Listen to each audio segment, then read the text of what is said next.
The price of cooking gas is likely to go up in the coming weeks due to rising price of imported LPG, increased appetite for clean energy and inadequate LPG infrastructure.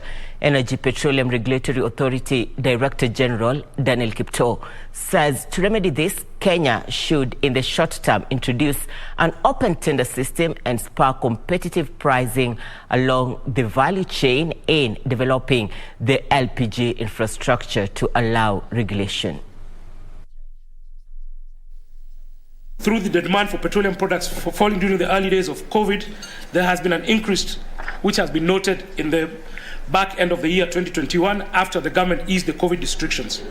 Despite not being regulated by the authority, you will see from this report that LPG consumption in this country has steadily grown and has recorded close to 33,000 by the end of 2020. We do believe consumption would have been much higher if it were not for the interruptions that were caused by the pandemic. Kenya has a competitive petroleum and gas market comprising of 71 registered oil marketing companies and 1,665 retail stations as of 2020.